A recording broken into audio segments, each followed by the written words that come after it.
Hello students, welcome to the 10th standard social science class.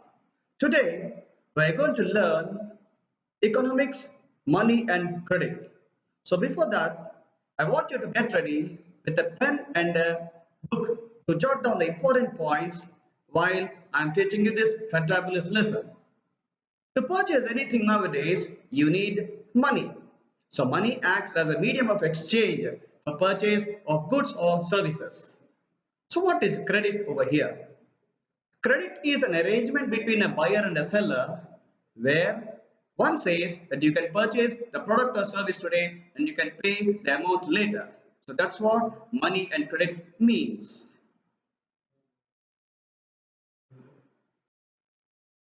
So here in the slide we can see barter system. So what is barter system? In one diagram you can see two people are exchanging some products. In the other they are also exchanging products. So it is a system in which goods are exchanged for other goods. The barter system is a system in which goods are exchanged for other goods. There are some limitations of the barter system. It lacks double coincidence of wants, difficulty of storing value, deferred payments are difficult. For example, deferred payments is a system where you can purchase a product today and you can pay back money later. But it is impossible in the barter system. So deferred payments are difficult in the barter system. And some goods are indivisible. For example, if you exchange a goat for a bunch of bananas, then you cannot cut down the goat into pieces. So some goods are indivisible. But when it comes to money, you can divide money among two or three people. So here are some limitations of the barter system. Money. So what is money now? Anything which is used as a medium of exchange, store of value, and standard of deferred payments is called money. So if you want to call anything as money, it has to satisfy these three conditions. One is it should act as a medium of exchange, it should be having some value for storage for later on, and standard of deferred payments. You can pay the money later. So that's why it's called as money. What are the functions of money? It acts as a medium of exchange. To purchase a product or service, you can exchange money, exchange for product or service. Store value. You can store money for years together. It's just not like barter system because you cannot store some products for years together. But when it comes to money, you can store because money has storage value. You can store money for the later period of time.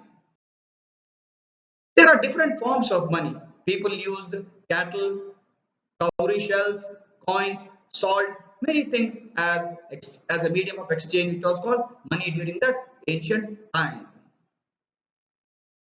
Modern forms of money. We have currency notes, coins. There is something called as plastic money, which we are going to discuss in the later slide now. Do you want to know what is plastic money? Here it is, children. So the debit cards, the credit cards, and the travel cards which many people use today is called as plastic money. Reserve Bank of India. The Reserve Bank of India plays a major role in controlling all the banks and the formal sources of credit in our country. Role of RBI. This is an important point when it comes to examination. It issues currency notes. It is the main currency issuing authority of India. It is a banker to government. I mean to say that whenever government is in any financial crisis, the RBI or the Reserve Bank of India comes forward and helps the government of a country. Bankers bank comes supervisor. You might have heard about State Bank of India, Andhra Bank, Canara Bank, many banks are there. So bank, the Reserve Bank of India acts as the apex body and governs and supervises all the banks. It is a monetary regulation and management. It plays a major role in the circulation of money in the market, especially in the Indian market. Exchange management and control, collection of data and publication. It collects and publishes data about whatever it wants when it comes to finance in our country. Demand deposits. Demand deposits are checks and demand drafts. These are called demand deposits because you can withdraw money whenever you feel like from the bank. Loan activities of banks. Whenever you need money or whenever your parents need some money for a marriage, for an education, for anything, they approach a bank because it is the best formal source of lending. People apply for personal loans which they use for personal purposes, business loans which they use in the daily business. Mortgage loan. When you mortgage your house or property in exchange for a loan, it's called as mortgage loan. Credit or loan activities of bank. Whether credit would be useful or not depends on risk in the situation. During festival season, credit plays a vital role and positive role if it is made for a good profit. If you take money and circulate into business and make good profit, it is good for you. During crop seasons also, many people approach the banks and take credit for crop production. But if the crop fails, the people enter into debt trap. We are going to learn what is debt trap later. Collateral. So what is collateral? In addition to interest, lenders may demand collateral, I mean to say security against loans. So what is collateral here? So whenever you approach a person for money, they ask collateral. Especially the banks need collateral when they give loan. So what is collateral here? Collateral is an asset that the borrower owns, such as land, building, vehicle, livestock, means cattle, deposits with bank. These are used as a guarantee to a lender until the loan is repaid. For example, I have a house. Okay, I want to take a loan. So I will mortgage my house. So that is a mortgage loan. But what is collateral? We'll see here. I have a piece of land, 2 acres of land. I want to cultivate. So I approach a bank. So the bank keeps my land as a collateral and then gives me a loan. So when I repay or pay back my money for the loan, whatever I have taken, the bank is going to give back my land, which is a collateral asset for me. If the borrower fails to repay the loan, if I am taking a loan from the bank by keeping my land as a collateral, and if I fail to repay the loan, I mean to say the bank has every right to sell the asset or collateral to obtain the payment. Properties such as land titles, deposits with banks, livestock are common examples of collateral used for borrowing. As I told in my example that I mortgage or I kept my land as a collateral with the bank, so land is also taken as a collateral. Deposits with bank. If I have a fixed deposit with the bank also, I can accept it also as a collateral.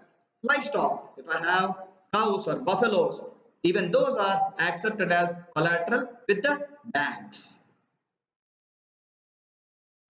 So what is a chit fund over here? You might have heard about chit fund across in Andhra Pradesh because most of your parents might have invested in chit fund. So what is a chit fund here? Chit fund means a fund set up for collection of small savings of the people who earn on daily basis like chai wala, pan wala, etc. But most of the rich people also are investing in chit fund because the returns are very good, but it's a risky business. These people can save up to 10 rupees and 100 rupees on daily basis and deposit in the fund. So this is a small concept called as chit fund. The money collected is invested in the shares or debentures of company or in the government bonds. The returns earned on this investment is paid back to investors after deducting the administrative charges of managing the funds. So I talked about debt trap. Debt trap, what is the situation we'll see? It is a situation in which a person takes a loan and due to unavoidable circumstances, he is not able to repay his loan. For example, a farmer is there. He has kept his land as a collateral with a bank. He has taken a loan of 2 lakhs. But his crop failed because of floods. He cannot repay the loan. So he gets into a situation called as debt trap. To repay the loan from the bank, he has to borrow money from some other money lender. So this is a situation which is called as debt trap. Do remember this, children. Now he faces a situation and has to take a tough decision. As I told you, either he has to borrow a fresh loan or he can even sell a part of his land to repay the earlier loan. Let us see three beautiful examples over here to arrange credit arrangements of three different farmers. In situation 1, a small farmer borrows money from an agricultural trader. See the rate of interest. The rate of interest is 36% per annum. It is 36% per year. The trader supplies farm inputs like seeds and fertilizers. I mean to say, the farmer actually takes the supplies like inputs like seeds and fertilizers also from the trader. In addition to the interest and capital, the farmer has to sell his crops only to the trader. I mean to say, the farmer cannot sell this produce to anybody. He has to sell it to the trader from whom he has taken a loan at the rate of 36% per annum. Remember this. The farmer has to accept the price offered by the trader. See how risky situation it is. The farmer has to accept the price, whatever the trader says. The trader not only gets the interest for his loan, but also earns a huge profit from selling the crop at a very high price. So, who is benefited in the particular transaction over here? It is no doubt it is the trader and not the farmer, because the farmer is paying out 36% interest per annum and he is selling out his produce at the rate which is fixed by the trader. Let us see a second situation here. A farmer borrows money from a bank. Rate of interest is 8.5 interest per annum. See, the rate of interest is very low compared to the first case. The loan can be repaid any time in the next 3 years. So, the bank has given him a tax holiday or a repayment of 3 years repayment holiday is there for him. So, the farmer can pay any time in the next 3 years. So, the farmer plans to repay the loan after harvest by selling a part of the crop. So, the first year also he may repay after selling the harvest.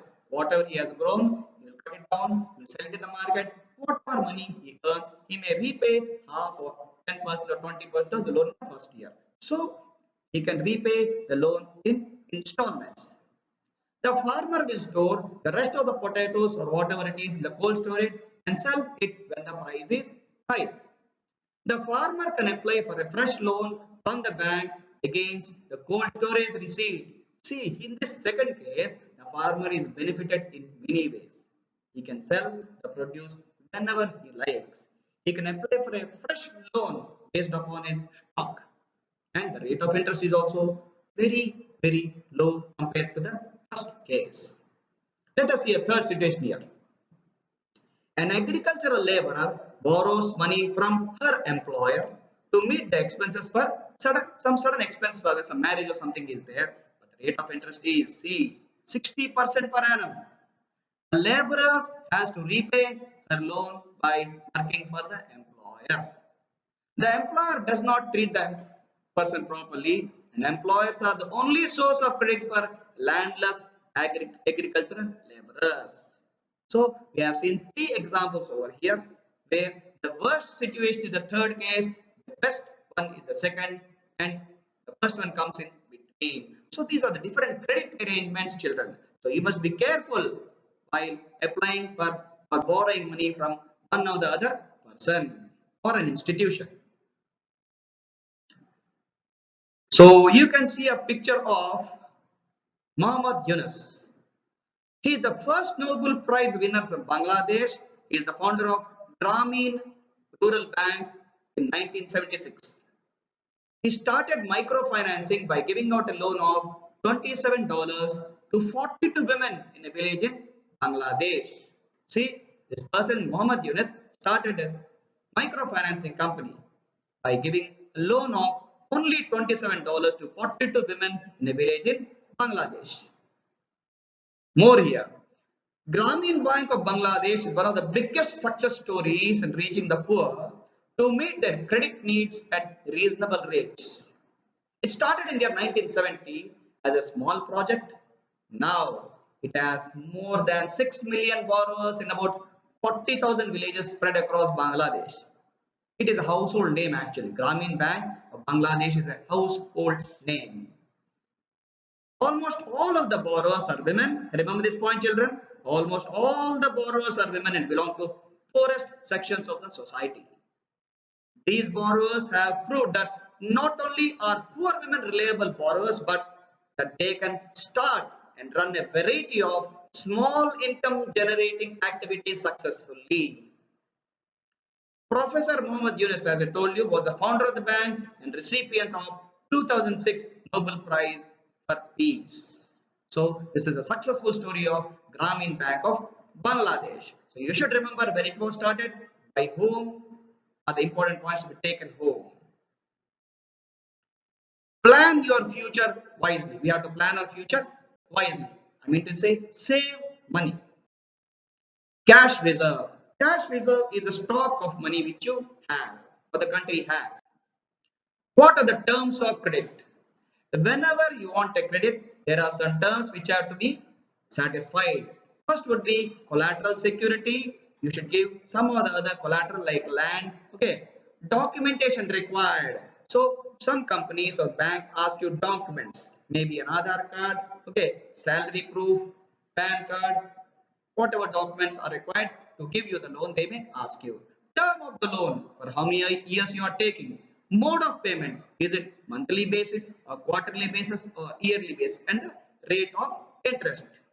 Let us take a small example here, children. Again, for example, I have again 5 acres of land. Okay, I want a loan from a bank. I approached a bank, so they would ask for a collateral. I should give my land. They would ask some documents also. They may ask my Aadhaar card, the PAN card, my income statement also. If I file income tax return on my produce, I have to produce the term of the loan. Then the bank says to me that the term of the loan. So is it for 5 years or 2 years? We come to an agreement. Mode of repayment. So is it monthly or quarterly? Rate of interest. Before I apply for a loan or once we come into an agreement, they clearly specify at what rate of interest they are giving me the loan. So these are terms of credit. Very important from the examination point of view, children. Importance of credit for farmers in rural areas. Credit plays a very important role in the lives of farmers in rural areas. Farmers need credit to buy seeds, fertilizers, pesticides, electricity, equipment, etc. There is a minimum period of 3 to 4 months between the time when the farmers buy these inputs and when they sell the crop. Because when a farmer takes a loan, he has to purchase seeds, sow the seeds, and the seeds have to grow. Okay, then he can harvest and sell the produce, and then he can pay back the money from whomever he has taken a loan. So after borrowing, a farmer needs a minimum of 3 to 4 months to repay the loan. So farmers usually take crop loans at the beginning of the season and repay after harvest. So this is what generally happens in rural areas. So a new concept here, formal sources of credit. So formal sources of credit in India are the sources of loans of credit which are generally governed by the Reserve Bank of India. So commercial banks, cooperative societies and regional rural banks constitute the formal sector of credit. Commercial bank, State Bank of India, Andhra Bank, cooperative societies are also there. Regional rural banks like Andhra Pradesh Grameen Vikas Bank. These are some examples of banks. The Reserve Bank of India supervises the functioning of formal sources of loans. They collect low rate of interest. They collect or they charge a low rate of interest. They follow some well-defined rules and procedures. So this is what formal sources of credit mean. So this is a slide talking about informal sources of credit. The informal lenders include money lenders, remember, traders, employers, relatives, friends, and many more. There is no organization which supervises the credit activities of lenders in the informal sector. They charge or collect high rate of interest. They do not follow any rules or procedures. Remember, children, these are the differences between formal sources of credit and informal sources of credit. So the formal source of credit is governed by Reserve Bank of India. Here nobody governs. The formal source of credit, they charge low rate of interest. But in informal sources, they collect high rate of interest. Formal source of credit, they follow some procedures, rules and regulations. But in informal source of credit, they don't follow any rules or procedures. Sources of credit in rural India. When it comes to rural India, it is a very tough situation where everybody is not, or every institution is not ready to give loans to the rural people. Money lenders, 30% of the money is lent by the money lenders. Other informal sources like friends and relatives, 18%, cooperative societies, 27%, and banks occupy, they give around 52% of the credit needs of the rural India are satisfied by the banks. But see children, whenever a person from a rural area or a person who owns a piece of land wants to apply for a loan, banks generally don't give a loan because they have to actually follow many formalities. Because there is a risk of crop failure many a times. That is the reason banks generally don't like to give credit to rural people. But now the Reserve Bank of India has made it mandatory for all the banks to actually concentrate for the development of rural India. That is why many banks are opening rural banks. I mean to say banks in the rural areas of our country so that they can lend money to the rural masses also. Credit in urban areas. Poor takes 85% credit from informal sources and only 18% from banks and other formal sources. Remember children, here the poor people, they take 85% from informal sources, only 18% take from banks. Rich people take more than 90% of loans from formal sources. Like, because they are educated masses, they know how to plan their money, how if they know whom to approach so that they can be charged less interest rate. So formal sources mostly serve the rich households. That is the reason many banks are actually mushrooming in the cities and towns where there are more working population and business class is more because their earning capacity is more compared to the people living in the rural India. Why banks do not give loans to poor people? Because the first reason, poor people do not have anything to offer as a collateral. Many people in rural areas are daily wage workers. They may be working under under an owner who owns a huge piece of land. So these people who are in rural area, they can't give any collateral security. Banks are not available in many rural areas. Now the world has changed a lot because Reserve Bank has made it mandatory for banks to open their branches in rural areas also. Banks do not consider the poor people as credit worthy. Credit worthiness means they can't repay the money. Credit worthiness means I am credit worthy person. That means I can pay back the money if I take a loan. But when it comes to poor people from rural areas, especially poor people, they cannot repay. Poor and ignorant people find it difficult, and then because the documents needed are different and they are difficult to submit. So these are the reasons why banks do not give loans to the poor people. So here is a concept called as SHG or the self-help group. Okay, you might have heard about Dwakra. Okay, so Dwakra is an example of a self-help group where they collect money on a monthly basis, they deposit the money and they take a loan and they slowly repay the loan in installments. You can see the pictures here. Okay, about groups, self-help groups. What is a self-help group? A beautiful example here. A self-help group has 15 to 20 members, mostly women of a neighborhood. Each member contributes some money.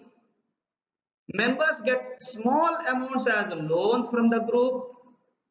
Rate of interest is low and it is decided by the members. Generally, after 2 years, the group can get loans from the bank. So the important points to be noted, I repeat again children for your convenience. So it generally consists of 15 to 20 members, sometimes it can be 10 members also, mostly women of a neighborhood or a close by locality. Each member contributes some money which is generally deposited in a bank account. Members can get small amounts as loans from a group. The rate of interest is low and is decided by the members of the group. Generally, after 2 years, now it is reduced actually. Generally, after 2 years, the group can get loans from the bank. So, what is the importance of self-help groups? Members can get loans at low rate of interest. The group will encourage the members to find self-employment. Members can discuss and act on many social issues such as health, nutrition, domestic violence, etc. Banks will give loans to self-help groups without any collateral. Again, members can get loans at low rate of interest. The group will encourage the members of or to find self-help employment. Self-employment. Members can discuss and act on many social issues. There may be many social issues happening across like social health or health, nutrition, domestic violence, etc. Banks will give loans to self-help groups without any collateral. So these are the importance of the self-help groups. Remember children, money and credit actually play a very important role in the development of any country because money acts as a medium of exchange and credit plays a very big role because generally the business in India is done on credit. That means you can pay the money later. Many people look out for loans. They generally want to take loans from an organization where the documentation is less, the rate of interest is low, and the tenure is also generally long. People want to repay their loans on installments generally. Clear? So this is how important money and credit is for the development of an economy. Thank you children. Hope you are reading at home. Complete your homeworks in time. Thank you.